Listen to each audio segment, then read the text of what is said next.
What's up, guys? It's Coach McCarty here, obviously, coming at you live from ground zero. This is sort of the base of operations for the coronavirus work that needs to be done, because there's still work to be done, and there's still caffeine. Whoa, I'm spilling it on my computer. But there's still caffeine to be had. So, first installment of the McCarty Show.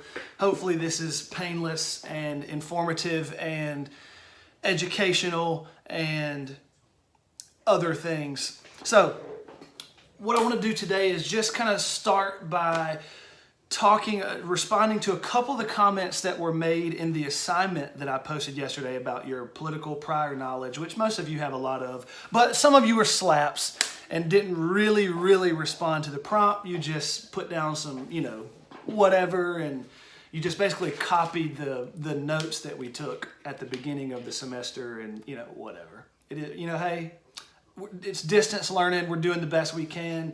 Maybe I think some of you are slaps, maybe I don't. You'll never know.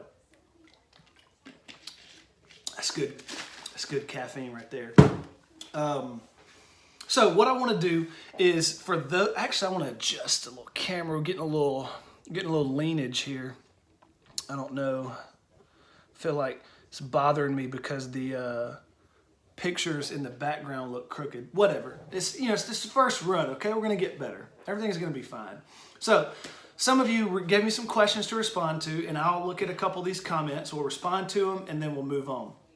So today is just going to be an introduction of political parties and some things I want you to think about as we talk about political parties, and we start to try to understand parties more, because you already do, and hopefully get a little bit closer to identifying with a political idea or a party or I'm going to talk about core values, identifying your core values. That's what's important. So, first question. So it says, "Hey, Coach McCarty, I think I'm a libertarian, but I do think that environmental issues need some government intervention. Does that still make me a libertarian?" Let's think. Yes, it does. But I see the thought here. So, libertarianism is your basic core values are your individual freedom, individual liberty, limited government. But then your environmental movement is typically associated with the left, Democratic Party, on the left, which people in political societies see that libertarianism and the Democratic Party are kind of at opposite ends, and in many ways they really are polar opposites. I really want to be out here, but I don't know if you can see. I have to back up way out here. So yes, they are, but in many ways the Libertarian Party and the Democratic Party are similar on social issues. So, but can I be a libertarian? Can I share libertarian core values, but then identify with environmentalism, which is something typically associated with the left? Yes, of course.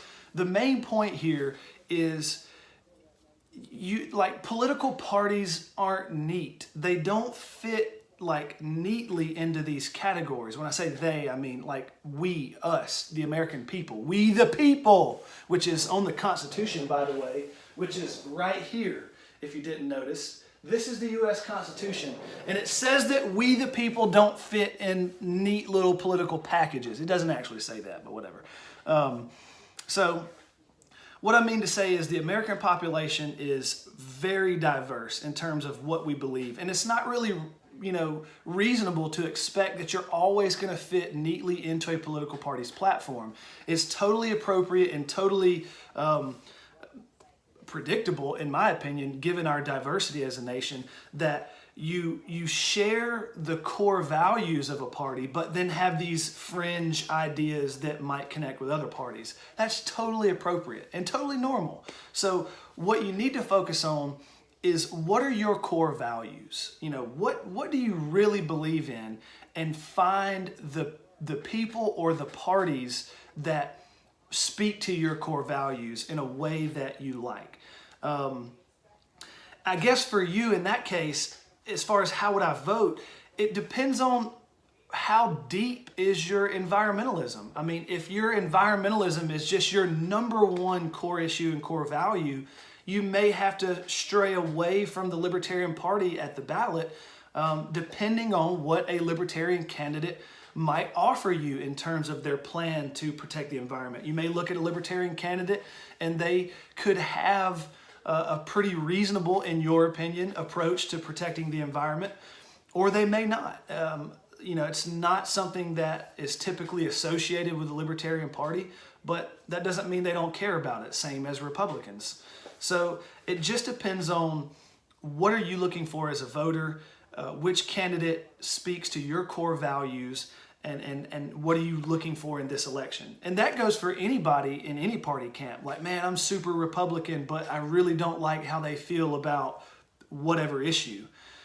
Well, if that one issue that you don't like is the most important issue to you and it's part of your core values, then it's totally appropriate to not vote for the Republican.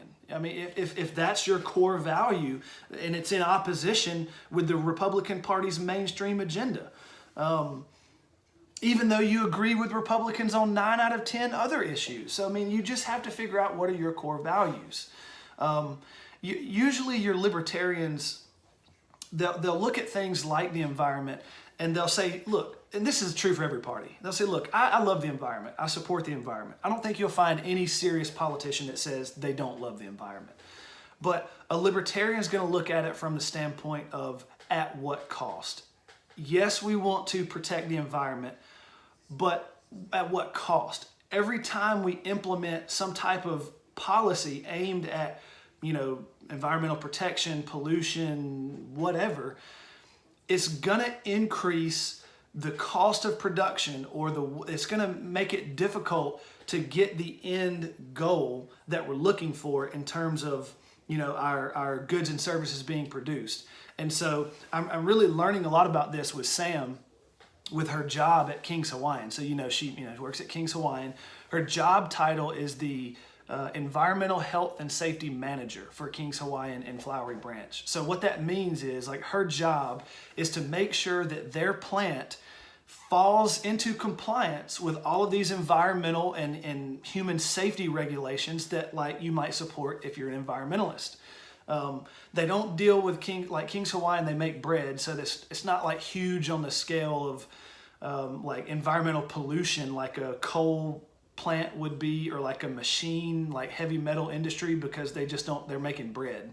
So it doesn't pollute as much, but they still deal with that kind of stuff. And so her job deals with that and, human safety, like OSHA regulations with inside the factory. So what do I mean by at what cost?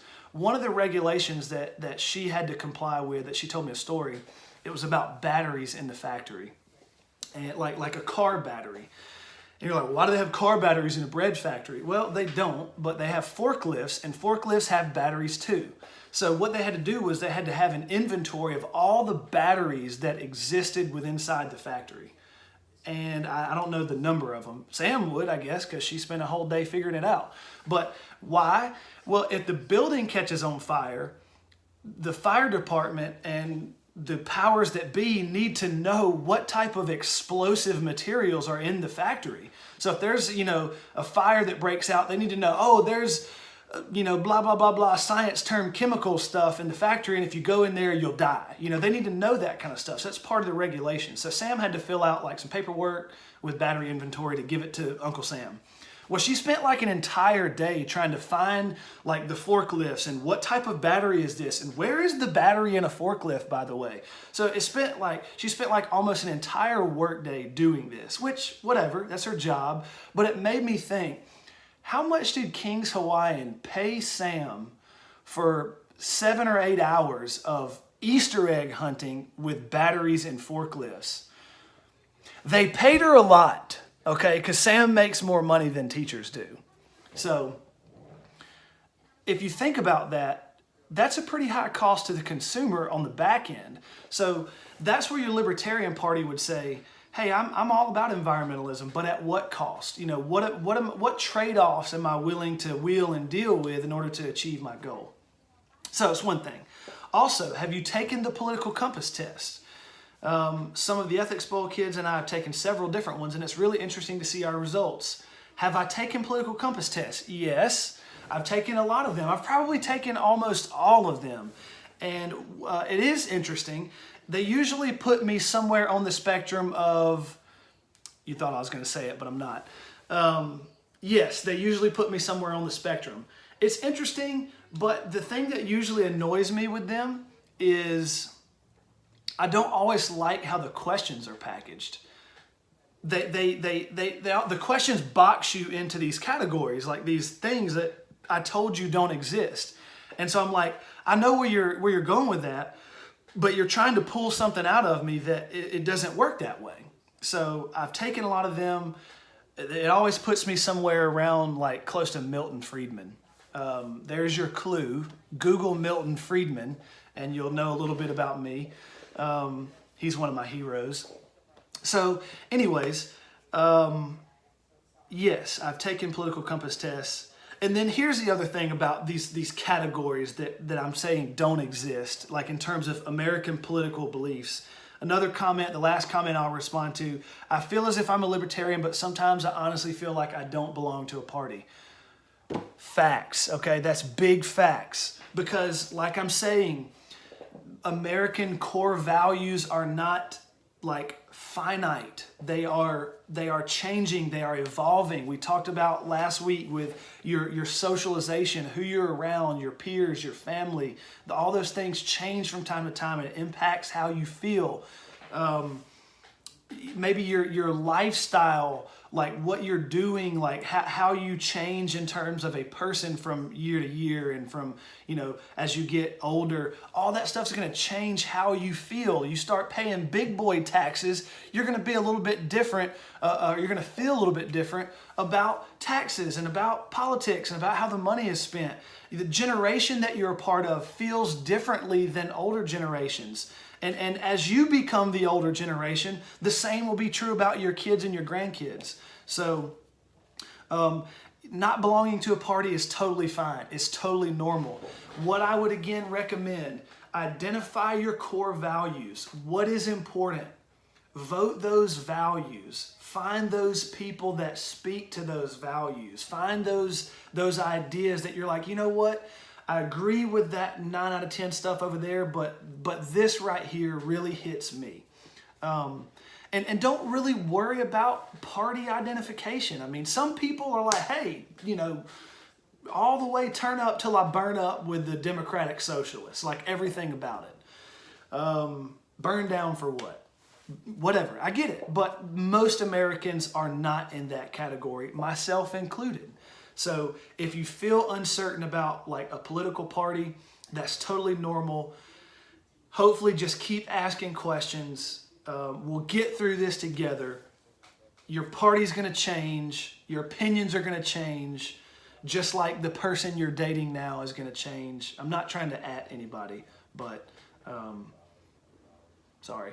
Anyways, so I'll wrap that up with the idea today that as we dive into political parties, just know that there are no absolutes, there are no constants. It's totally acceptable to have conflicting ideas and opinions, but we're going to try to dive into some of them. I'm going to try to talk about some of this stuff over the next couple days. So, hope you liked the video.